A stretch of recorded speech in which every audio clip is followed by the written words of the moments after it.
بركات. ازيكم حبايبي، عاملين ايه؟ ان شاء الله تكونوا بخير يا رب. ان شاء الله النهارده هنعمل فطار كده. ام حمزه قالت لي امي بقى ماما اعملي لنا فطار نفطر مع بعضنا كده، ما بنصورش بقى لنا يومين كده. قلت لها ماشي يا امنيه.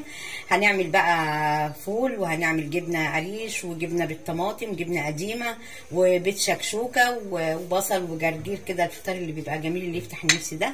هنبتدي مع بعض نعمل معاكم الشكشوكه اهو. يلا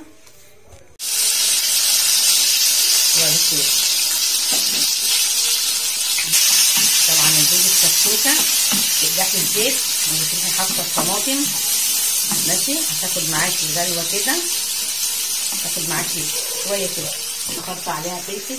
طبعا انا ما قلتلكوش بقى المكونات اللي هي فلفل وطماطم دي بتاعت الشكشوكه، ما بحطش بصل ولا بحط اي حاجه، دي ألذ وطعمها حلو. ده عايزه تجربيها يا حبيبتي، جربيها ان شاء الله.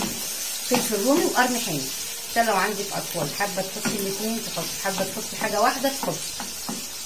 انا بوريكي بقى وانت ايه بطريقتك برضو في البيت، ماشي اهو.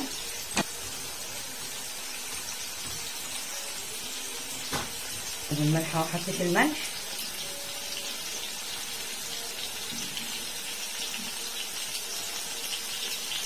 حطيت الفلفل الاسود،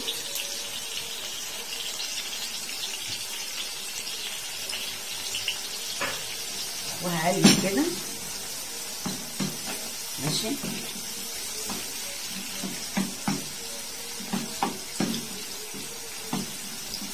ملوش اضافات تانية، ملح وفلفل اسود بس. حطوا بقى كده، شايفه زي ما انا عامله كده. ادي بقى بصي يا حبيبتي هتعملي كده. ادي الطماطم اهي اتسبكت معايا،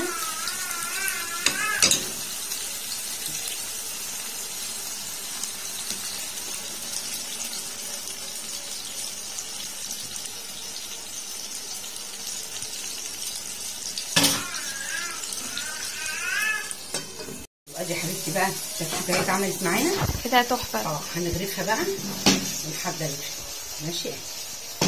ما قلبناهاش، انت عايزه تقلبيها تقلبيها، بس انا بحبها شكلها كده يبقى احلى.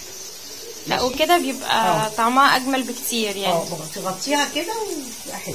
هقفل بقى عليها ونغرف بقى واوريكي الفطار بتاعنا النهارده عن ام حمزه. جبنه قريش، ودي جبنه قديمه عليها طحينه وعليها زيت وعليها فلفل اخضر وعليها طماطم، وادي البيض الشكشوكه والفول وبصل اخضر وجرجير وزيتون. مفيش فطار احسن من كده على ما اعتقد. اوعوا بقى تنسوا بقى، اوعوا تنسوا بقى الشير واللايك عشان يوصلكم كل جديد من مطبخ ام امنيه.